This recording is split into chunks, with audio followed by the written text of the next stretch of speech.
gue sok cool nih, sok berani, sok nantangin, ya kan, sok nantangin tuh jin atau setan atau makhluk astral yang lain, gue nggak tahu.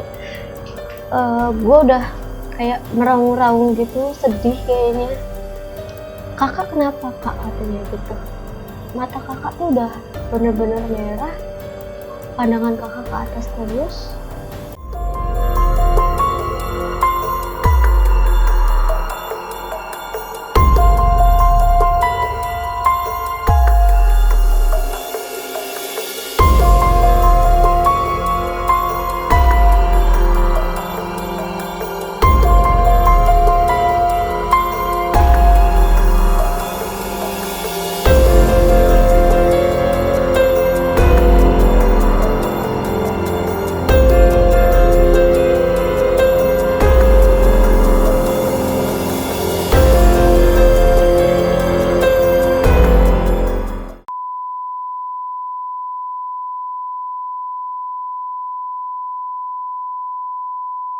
Salam Rimba. Kembali lagi di Ruang Rimba Channel bersama gue Rio di cerpen misteri, cerita pengalaman misteri. Kali ini kita udah kedatangan tamu cewek bernama Ai. Ai ini memiliki pengalaman horornya di daerah rumahnya itu. Dia ketemu dengan makhluk hitam. Nah, sebelum kita lanjut, jangan lupa buat kalian untuk subscribe channel Ruang Rimba dan juga like dan share juga, biar nanti kalian bisa mendapatkan notif juga kalau Anda udah subscribe. Oke, langsung aja kita kenalan dengan narasumber kita.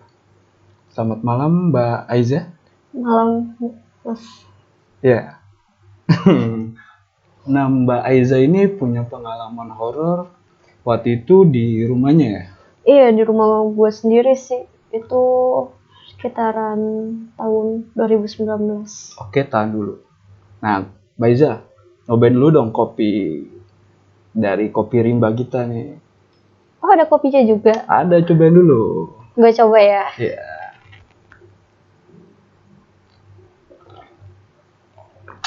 Gimana rasanya? Enak? Enak. Ini kopinya itu kopi Gayo Sumatera. Nah, ini varian apa kalau boleh tahu? varian itu banyak sih.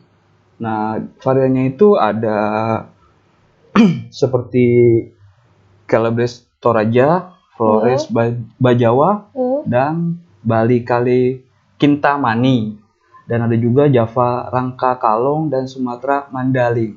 Dan ada juga yang lain-lainnya juga tuh. Terus kalau mau cara ordernya gimana? Nah, nanti bisa hubungin di bawah nih, nanti ada dikasih di deskripsinya situ. Nanti di situ kalau misalnya ada yang mau mesen kopi Rimba ini, bisa langsung pesan aja di deskripsi kita gitu. Oke, tapi lewat lu bisa juga kan? Bisa, nanti bakal kita kasih deh nomornya gitu loh. Oke, dilanjut dulu nih Mbak. Ceritanya tuh gimana tuh Mbak Aiza tuh? Waktu itu sih kondisi gue lagi datang bulan. Terus di rumah itu cuma bertiga. Abang gue kan semuanya di Bali. Emang kegiatannya di Bali gitu kan. Terus bokap gue lagi di Padang, lagi ada urusan gitu. Terus gue di rumah tuh cuma bertiga. Sama nyokap gue, sama adik sepupu gue yang baru datang dari Padang juga. Kondisinya itu hari Kamis malam Jumat. Itu tanggal merah kalau nggak salah. Jadi pas gue libur, kondisi gue lagi datang bulan juga, malas-malesan dong ya, yang namanya anak perempuan ya kan, kalau libur ngapain sih gitu. Mandi aja males, apalagi ngapa-ngapain kan. Nah gitu. Terus gue ngeluarin motor nih, dari pagi motor tuh udah keluar, maksudnya udah nggak di tempat biasanya gitu kan. Nah pas siang menjelang sore, nyokap gue tuh bilang ke gue, kalau misalnya motor nggak dipakai lagi, masukin ke dalam rumah gitu. Kata nyokap gue gitu kan. Gue jawabannya iya ntar gitu kan. Karena emang takutnya nanti kalau misalnya udah dimasukin, takutnya malah ini kan ada keperluan lagi, nanti ngeluarin ada lagi gitu. kita ribet lagi. Iya, ribet lagi. Nah ya udah, gue bilang ke nyokap gue pas siang itu, iya ntar mah. Terus itu beberapa kali siang hari itu nyokap gue suruh masukin motor, tapi gue bilangnya entar. Nah pas sore sekitaran jam 3:30-4 nyokap gue ngasih tahu lagi nih, udah sore, masukin motor. Ya namanya emak-emak kan ya, doyan apa sih, doyan ngoceh, doyan ngomelin anaknya gitu. Nah ya udah, iya ntar sekalian mandi. Gue kan mikirnya gitu, itu posisinya gue belum mandi dari pagi gitu kan. Terus ya udah, kata nyokap gue, nanti mulu katanya gitu, biasalah orang tua kan. Nah di situ adik gue posisinya kan kerja di situ kan, posisinya kerja belum pulang, dia lagi dinas siang gitu kan. Ya udah, di situ apa namanya, ya udah pas gue asik YouTubean tuh, main HP YouTubean, gue ngeliat jam, lah udah jam 5 lewat kan, udah mendekati maghrib. Ya udah deh, gue mikirnya pas maghrib aja sekalian gitu. Jadi pas maghrib itu, pas gue mau masukin motor, ambil kunci motor nih, biasa ngambil kunci motor, mau masukin dari luar mau ke dalam. Motor biasanya kan kalau gue masukin motor tuh gue nyalain kan, starternya gue nyalain, langsung gue naikin gitu. Terus abis itu pas hari itu motor nggak gue nyalain. Gue dorong. Dorongan pertama sama dorongan kedua tuh berat banget, kayak ada yang naikin di belakang. Gue udah nggak mikir macem-macem kan di situ. Gue mikir, kok tiba-tiba ini motor berat, apa kurang angin bannya kan, bisa jadi ya. Gue mikirnya masih positif kan di situ. Nah sekali dua kali gue dorong, kok berat banget, udah sampai mendekati masuk pintu, belum ini juga kan, belum bisa gue masukin gitu. Terus habis itu yang ketiga, dengan gue ngucap Bismillah, itu langsung enteng. Itu motor langsung enteng banget. Ya udah, gue pas saat itu gue belum ngomong apa-apa ke nyokap gue masih biasa aja. Tapi gue mikirin, ini kenapa ya pas dorongan pertama sama dorongan kedua itu motor tuh ngerasa berat banget gitu, nggak biasa-biasanya kayak gue masukin motor biasa gitu kan. Terus habis itu ya udah tuh, abis masukin motor gue langsung masuk. Nyokap gue lagi sholat kan, posisinya lagi sholat maghrib. Gue langsung masuk kamar, ngambil baju, gue siap mandi gitu kan, siap mandi sama bersih badan gue yang lagi datang bulan. Posisinya gue lagi datang bulan saat itu. Terus ya udah, habis mandi dari jam 7 sampai jam 9-an posisi gue biasa aja, belum ada mengarah ke hal-hal mistis gitu. Nah ya udah biasa aja kan. Nah jam 9 lewat, ya namanya anak muda ya, gue dapet telepon dari mantan gebetan gue. Jam 9 lewat tuh, ya udah gue teleponan dong sama gebetan gue itu. Selang sejam itu gue masuk kamar, jadi biar nggak didengar lah sama orang tua gue kan, gitu. Iya. Terus adik gue juga udah pulang dinas sore ya kan. Ya udah, di situ gue langsung masuk kamar tuh, daripada gue diledek-ledekin kan, mendingan gue masuk kamar. Ya udah, gue masuk kamar, posisi pintu saat itu nggak gue rapetin, jadi gue tutup tapi gue buka dikit gitu. Buka dikit. Ya udah, gue teleponan di situ sekitaran jam 10:30 lewat apa kalau nggak salah. Itu kayak ada yang ngebuka pintu gue gitu, pintu kamar, tiba-tiba kebuka gitu kan. Nih bunyi gitu. Kalau pintu kamar gue kebuka kan emang bunyi gitu ya. Jadi kayak apanya entah gue nggak tahu dari pintunya gitu kan. Ya udah pas itu gue nganggap nyokap gue mau ke kamar mandi. Oh, lu kiranya itu nyokap lu? Iya, pas pintunya kebuka itu gue kira nyokap gue kan lagi kamar mandi atau adik gue lagi bersih-bersih yang namanya baru pulang dinas juga kan. Nah ya udah abis itu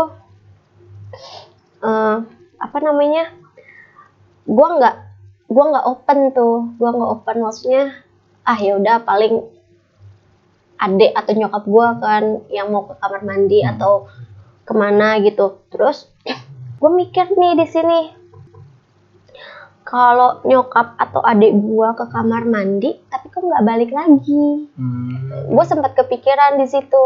Ya udah gue lanjut teleponan. Jadi cowok yang nelpon gue ini nanya, halo lu kenapa? Itu nggak gue jawab. Terus dimatiin kan sama dia nih teleponnya. Dia nelpon lagi, gue angkat dong. Halo, kamu kenapa? Kata dia gitu kan. Enggak, gue nggak apa-apa. Itu padahal gue udah keringetan, ketakutan. Gue belum berani cerita, soalnya belum pasti kan itu beneran mistis atau enggak gitu. Nah itu gue belum mikir kan kalau misalnya, maksudnya gue belum ngomong kalau misalnya itu hal mistis gitu. Takutnya kalau misalnya gue cerita, iya nih ada hal mistis yang ganggu gue gitu kan, nggak mungkin dong nanti malah setannya ngomong, lu ngomongin gue belum tentu gue yang gangguin lo, kan takutnya gitu. Nah ya udah, terus habis itu yang kedua kali, jadi gue diri gue tutup pintunya, tapi rada gue rapetin tapi gue lanjut teleponan, tuh pintu kebuka lagi. Dan itu bukan orang tua lu atau saudara lu itu? Bukan. Gue udah panik di situ. Ini siapa sih yang gangguin gue? Udah selau, ya kan. Nah, terus habis itu gue ngebelakangin pintu dong. Jadi ini pintu nih. Ini pintu. Gue tidur di sini. Ini pintu. Gue tidur di sini. Jadi gue madep ke pintu dong. Sebelumnya gue madep ke pintu. Terus habis itu pas yang kejadian yang kedua kali itu, gue langsung ngebelakangin pintu. Karena kejadian yang pertama itu. Terus kan di depan kamar gue itu terang banget ya, terang banget. Jadi kalau misalnya ada yang lewat, pasti kelihatan dong dari bayangan lampu gitu kan. Nah pas gue ngebalikin badan gitu sambil teleponan, kayak ada yang lewat gitu, hitam. Gue ngelihatnya dari dinding kamar gue. Sosoknya hitam? Sosoknya hitam kayaknya, soalnya kan dinding kamar gue putih gitu kan. Terus udah gue masih positif tuh pikiran gue. Paling nyokap gue mikirnya nyokap gue lagi. Paling adek gue masih berpikiran. Itu orang. Iya, gue masih berpikiran positif karena posisi gue juga takut kalau misalnya gue ngebayangin hal-hal mistis gitu. Apalagi kan tipe-tipe orang kayak gue tuh penakut gitu kan. Nah ya udah tuh di situ gue langsung beraniin diri ke depan ngelihat nyokap gue sama adik gue. Ternyata dia udah tidur, udah pulas. Oh jadi selama iya, nyokap gue sama adik gue itu udah pulas di depan TV. Nah, gue mikir di situ, gue udah mikir keras. Astagfirullahaladzim, terus yang tadi siapa? Terus yang tiga kali yang pertama buka pintu, yang kedua yang kedua buka pintu, yang ketiga itu siapa gitu kan. Gue mikirnya tuh masih nyokap gue atau adik gue, tapi pas gue perhatiin nyokap sama adik gue itu udah pulas gitu. Ya udah kan, gue langsung masuk kamar lagi nih. Gue masuk kamar lagi, pintu gue buka, ya kan, gue sok cool nih, sok berani, sok nantangin, ya kan, sok nantangin tuh jin atau setan atau makhluk astral yang lain, gue nggak tahu. Gue sok nantangin, gue merhatiin pintu aja. Itu posisi masih teleponan ya. Gue perhatiin pintu aja kan, terus beneran dong. Jadi kayak ada bayangan hitam yang lewat, tapi cepet gitu. Itu lewat pintu itu apa gimana? Jadi ini kamar gue nih, ini pintu kamar. Jadi pintu kamar gue kan sengaja gue buka kan. Iya. Nah jadi bayangan hitam itu lewat gitu. Iya, jadi gue mikirnya masih positif tuh di situ. Paling almarhum abang gue kan nengokin gue, gue masih positif. Gue selalu positif mikirnya di situ. Jadi walaupun pikiran gue udah kemana-mana nggak tahu, paling abang gue mikirnya gitu kan, almarhum abang gue nengokin gue sama nengokin nyokap gue kan. Kangen lah istilah katanya gitu. Ya udah, gue coba ikutin, gue diri, gue keluar kamar, tuh bayangan masih berhenti. Jelas jadi lihat ya? Nggak jelas sih, maksudnya bayangan gitu aja, kayak itu posisinya dekat meja makan kan. Ini kamar gue, terus ada lorong gitu, sebelah kiri udah meja makan kan. Nah pas di depan meja makan itu kayak tuh bayangan berhenti gitu. Posisinya itu gue udah kayak full gitu kan, mau teriak tapi nggak bisa. Kebayang nggak sih lu kayak kalau udah posisi kayak gitu ya kan. Terus habis itu gue kan orangnya penasaran ya, masih kayak siapa sih gitu, apaan sih itu gitu kan. Gue tegesin, ya udah, gue masih di lorong dekat kamar gue itu kan. Gue tiba-tiba tuh bayangan hitam kayak cepet gitu lagi, kayak mau ngilang lah, apalah itu namanya kan. Ya udah, gue ikutin sampai depan kamar mandi. Jadi sebelum kamar mandi itu kan ada lemari gede gitu kan di rumah gue. Jadi pas gue di depan lemari itu, pas mungkin firasat gue dia ada di balik lemari gitu kan. Dia ada di balik lemari, gue langsung kaget pas ada hentakan kaki gitu.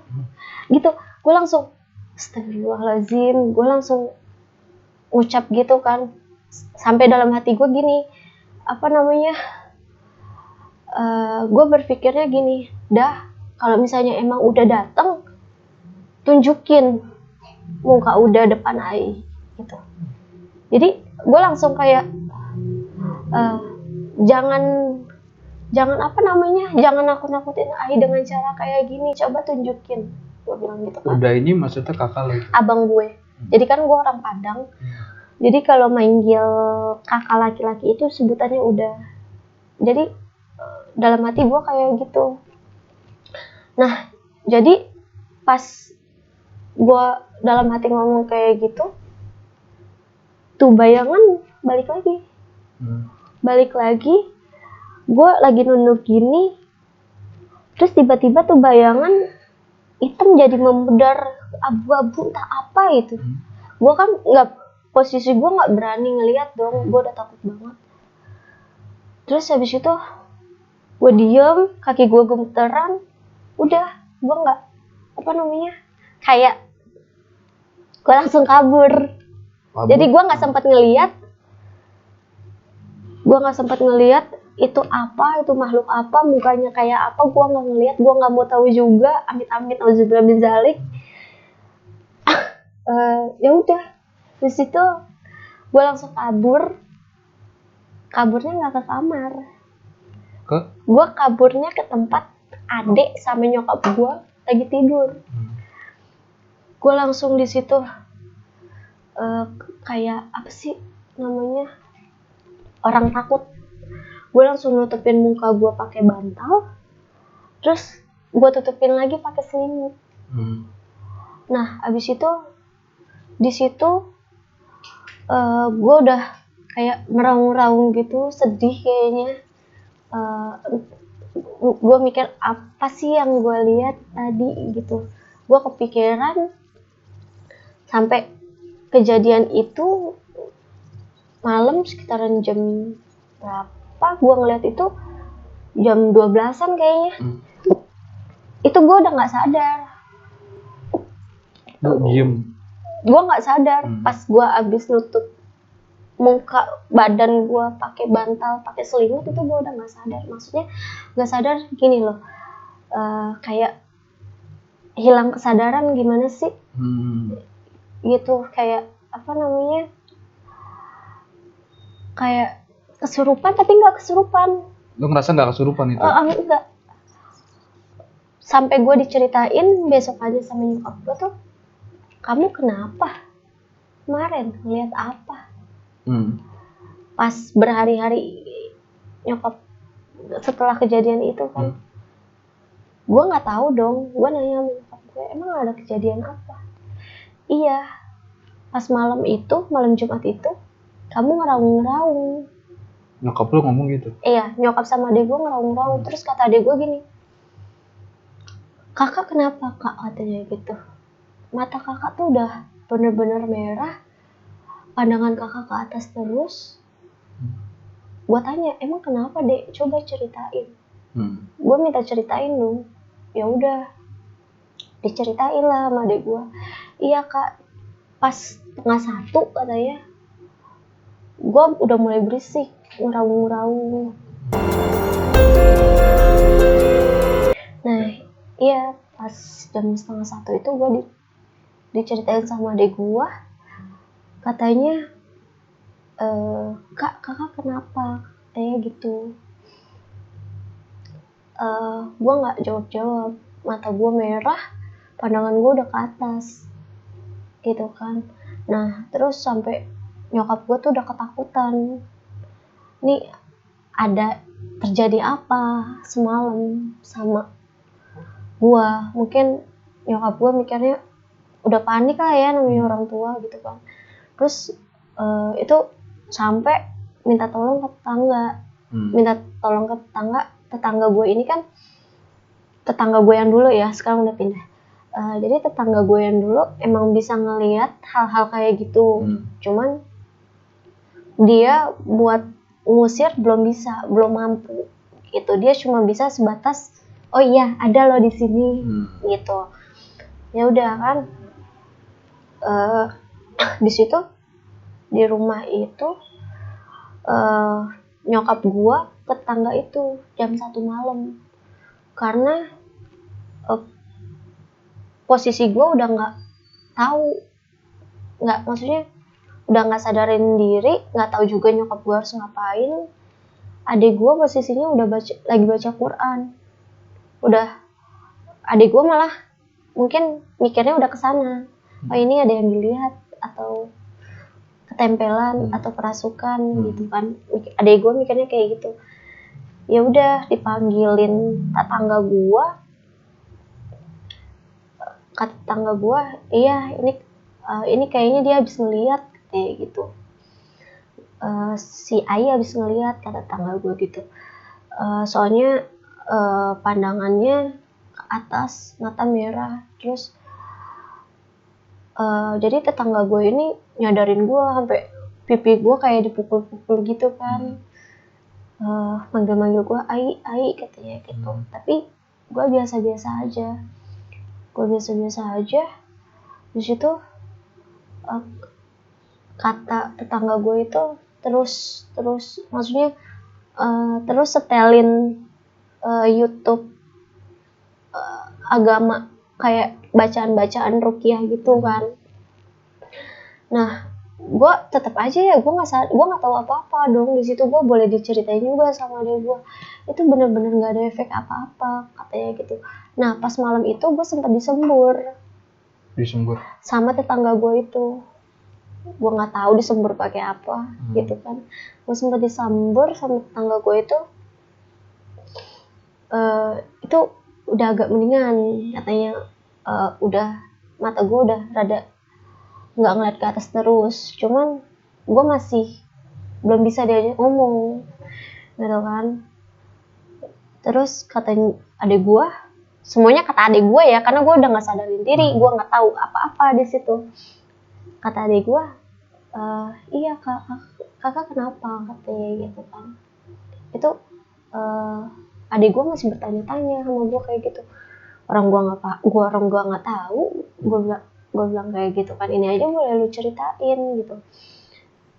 Ya udah pas sempat kejadian kayak gitu, kata adik gue baru tidur tuh jam 3:30 pagi. Gue udah baru bisa tidur, mungkin karena denger lantunan ayat-ayat gitu ya. Nah pas paginya sekitaran jam jam 9-an, jam 10-an, gue masih gini aja. Masih kayak ketakutan? Iya, antara ketakutan sama kedinginan. Cuman kayaknya ketakutan sih ya, gitu kan. Posisi gue masih kayak gitu, mata gue balik merah. Nah ya udah, pas paginya jam 10-an itu abang gue nelfon ke adek gue. Gimana kondisi Aisy katanya gitu kan. Ini abang lo yang kedua? Abang gue yang di Bali. Yang di Bali. Gimana kondisi Aisy katanya gitu. Adek gue kan namanya Yesi. Gimana kondisi Aisy? Dia ngomong pakai bahasa Padang dia lah. Intinya, ini bang, masih kayak tadi malam gitu kan. Nyokap gue udah panik di situ. Terus ya udah, jangan putus-putus lantunan ayat-ayatnya ya, kata abang gue gitu kan. Nanti abang teleponin Ustadz, suruh ke rumah. Maksudnya Ustadz guru ngaji abang gue kecil sama guru ngaji gue waktu kecil juga gitu kan. Ya udah diteleponin tuh, datanglah Ustadz ini. Kata nyokap gue ngomong, Tat, ini kemarin dia nggak sadarin diri, begini aja posisinya gitu kan. Ya udah, habis itu tiba-tiba kepala gue dipegang, nggak tahu ya dibacain apa, kayak di ruqyah gitu. Pas dibacain sama kepala gue dipegang itu tuh kayak adik gue tuh ngeraung-ngeraung. Kayak apa sih gitu. Habis itu mata gue udah merah, muka gue udah merah. Pas dibaca-bacain kayak gitu, entah di ruqyah kali ya. Pas digituin, ya udah, kaki gue dipijit-pijit tuh, jari-jari kaki gue. Faedahnya apa gue nggak ngerti lah, hanya ustadz yang tahu. Jari-jari kaki gue dipijit-pijit sama dia. Gue nggak berasa apa-apa.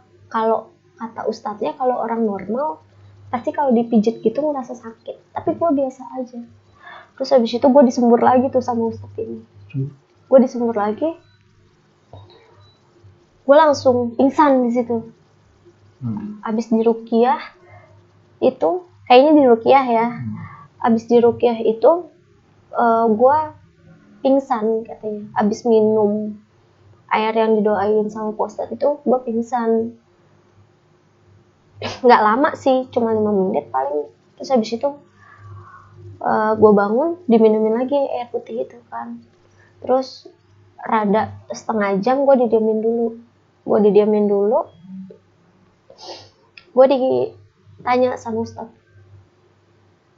sama Ustadz, kamu kenapa katanya gitu.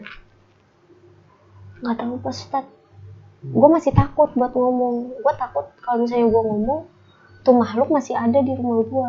nanti nakut-nakutin gue lagi. Gue mikirnya kayak gitu, udah nggak usah takut ada saya gitu kan. Mungkin karena ustadz jadi ngerti kali ya.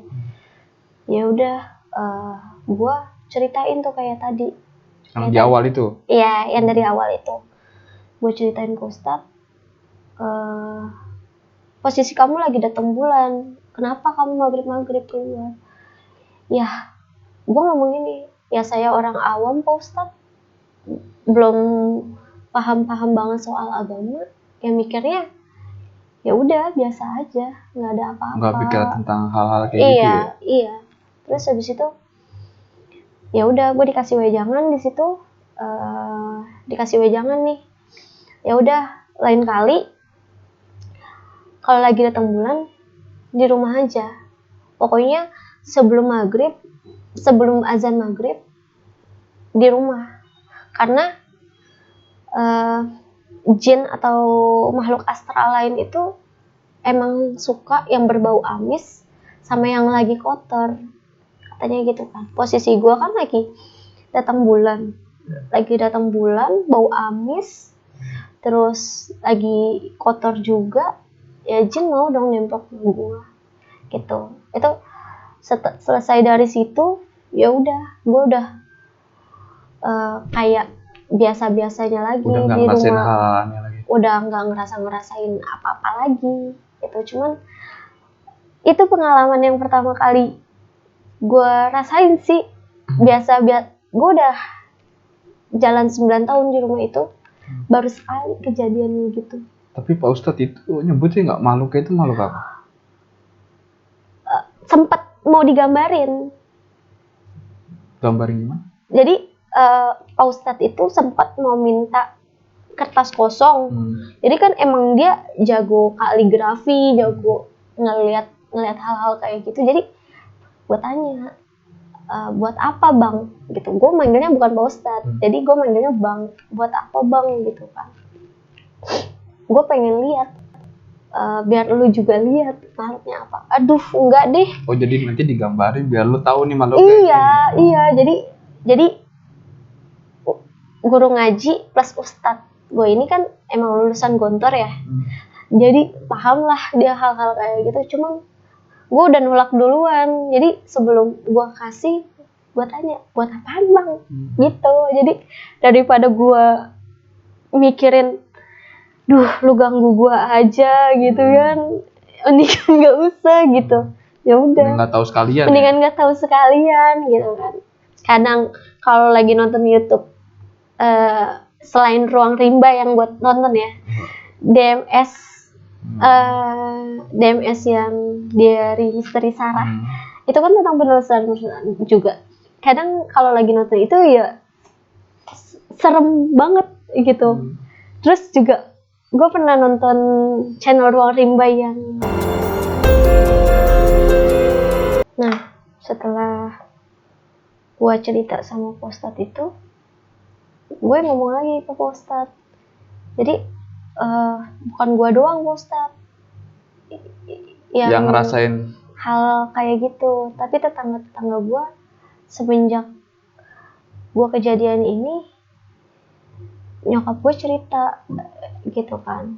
Terus jadi tetangga gue ini ngerasain juga. Jadi tetangga gue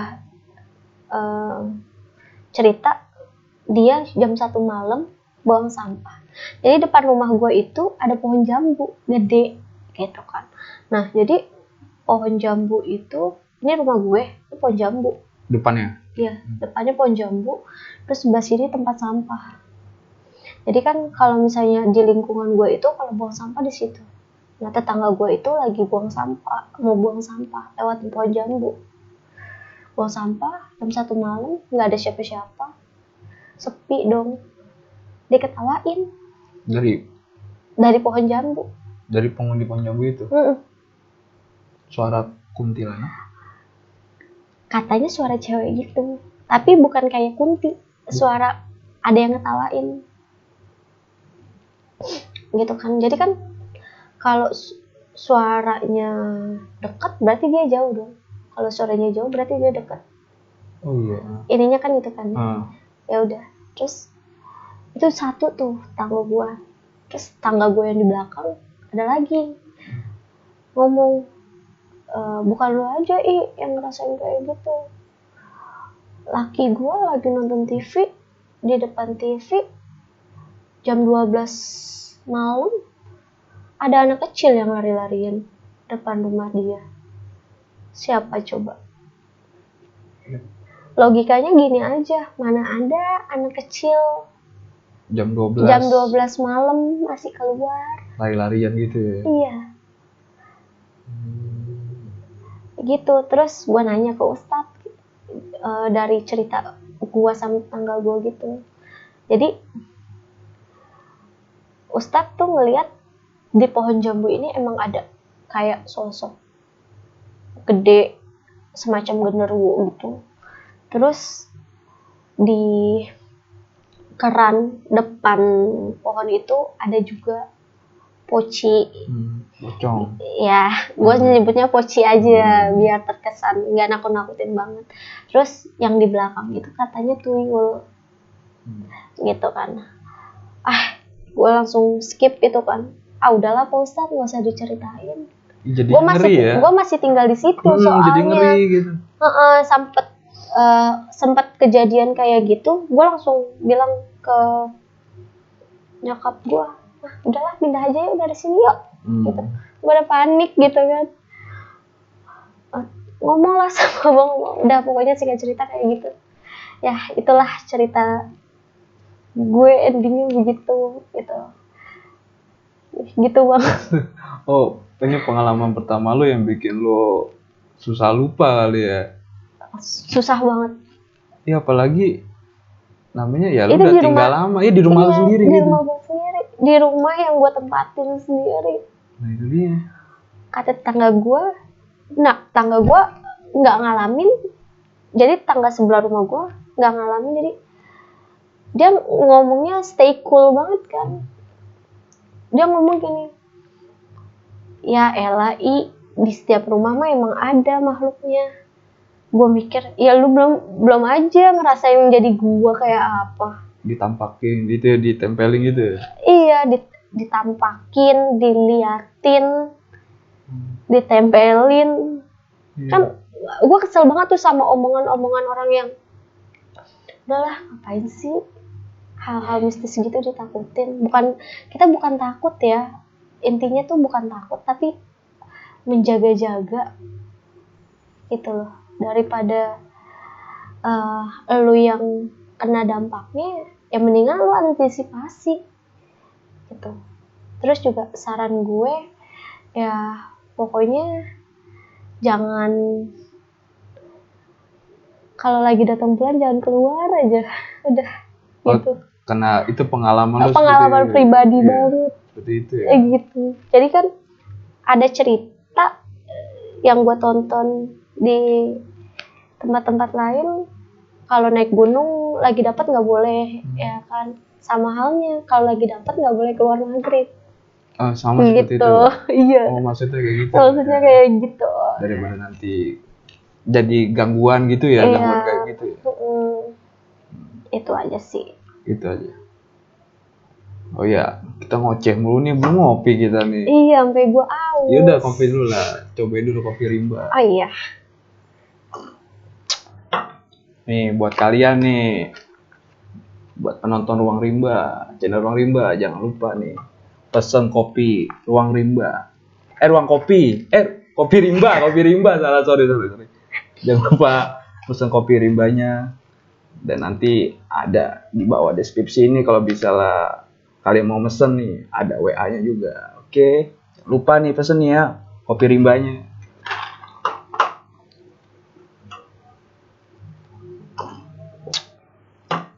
Oke Mbak Ai, makasih banget ya udah berbagi pengalaman di channel Ruang Rimbanya.